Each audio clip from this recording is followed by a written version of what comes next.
who should be the favorites in the East? Well, first, let me be very clear for the audience. I am not backtracking one bit, believing that LeBron James, you're going to have to prove to me that you can beat him a best 4 out of 7. Okay. So I am in no way saying that I'm deviating from that pick. No, I'm still going with LeBron. I'm still going. You heard that, Max? Because sometimes you're hard to hear it, okay? I said it. I picked LeBron before, and I'm picking him again. LeBron is coming out of the East. Okay, we got it. LeBron, yep. But who should be the favorites? Yeah. The Philadelphia 76ers. Hey! My choice to go to the Eastern Conference Finals. Last night's game meant absolutely nothing to me. Markelle Fultz can ball, by the way. Congratulations to him for the triple-double. Okay, we see what J.J. Redick's been doing. This kid, Justin Anderson, comes out of nowhere. He's dropping threes. Dario Saric, he's doing what he does. We get all of that. I understand it. But the combination of Ben Simmons with Joel Embiid, with the way the Sixers have been playing in terms of their perimeter shooting, even though I think Dwayne Wade is going to have something to say about the series, and we're going to find out what Hassan Whiteside is made of once Joel Embiid comes back at some point in this series, because I don't believe he's missing this whole first-round series against Miami, knowing that he gets to go against Hassan Whiteside. We're going to find out what Hassan Whiteside is made of. He better show up. But I'm going to tell you this. The Philadelphia 76ers, the way that they've been balling, the way that they've been hitting perimeter shots, with Ben Simmons and Joel Embiid leading the way, with J.J. Redick reminding you that CP3 and 1 Jamal Crawford, congratulations to that brother in Minnesota, reminding you that they ain't the only ones that left the Clippers last season. I'm telling you right now, the way the Sixers are shooting the basketball, combined with Brett Brown deserves a lot of credit, but combined with Simmons and Joel Embiid, I think I look at the Sixers, and it's going to take LeBron James to knock him off. And I'll even go as far as to say this, Max Kellerman. Are you ready for this? Are you ready? Are you ready for this, Max Kellerman? If LeBron James ends up getting knocked out like you said he's going to, Sixers going to the finals. LeBron James, the only thing standing in their way.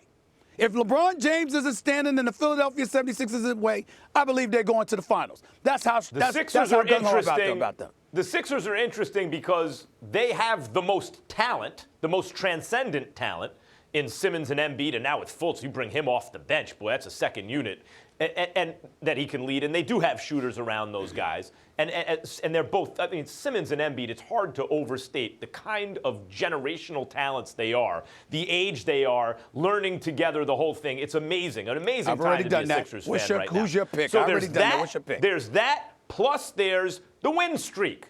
But no, first I'm going to tear down your pick. The win streak actually has come mostly against dreadful teams. So people are getting caught up in how hot this team is, but they really haven't beaten very good competition. Not their fault. They got to play who's in front of them. But let me tell you a team that has beaten real competition all season, though they're stumbling a bit into the playoffs. And that's the Toronto Raptors. The reason they're the number 1 seed, obviously, is they have beaten more teams during the regular season. They have beaten more good teams during the regular season. They have more quality wins than the Cavs or the Sixers during the regular season. They also are a top 5 team offensively and defensively throughout most of the season. That's the profile of a championship team, certainly a conference finals team or a conference champion.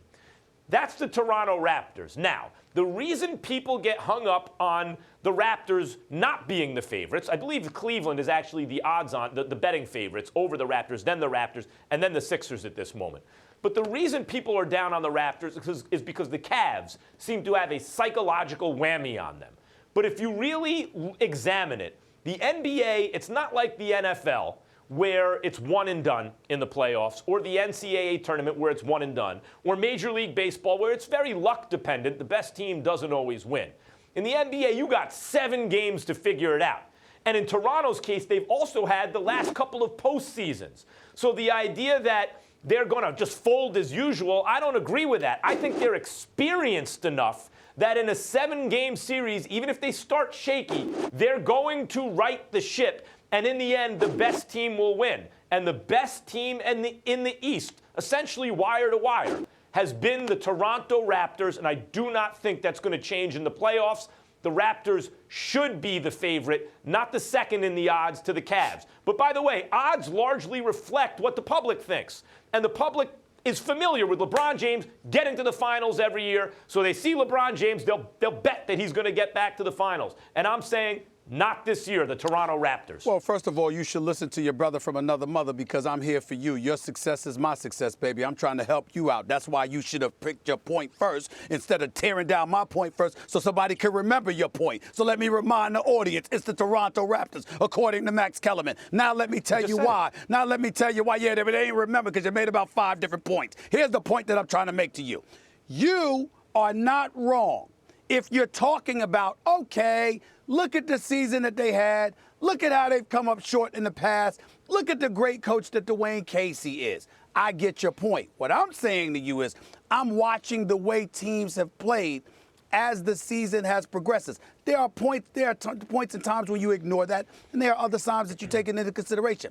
What I don't like, and I've religiously told you, I do not like about the Raptors, I don't consider them reliable perimeter shooters. They can make perimeter shots. They have made perimeter shots, but they're not reliable perimeter shooters. Their bread and butter is getting to the basket. With the exception of a Kyle Lowry, even though he's strong, little pit bull, can get to the basket. We all know come playoff time that miniature size is going to work against him. He has to hit from the perimeter, and that series against Washington is going to be interesting to see, which is something else we're going to touch on because that's about John Wall, and I'll explain later. But in the end, what it comes down to is this. I look at the Sixers, and I look at their ability to shoot perimeter shots. And I look at the fact that come playoff time, when the game slows down, and we're talking about half-court, and you don't get to push the ball up so easily anymore, most of your shots are going to be contested. And can Toronto make those shots? They haven't shown me that I should believe they could in those pressurized situations.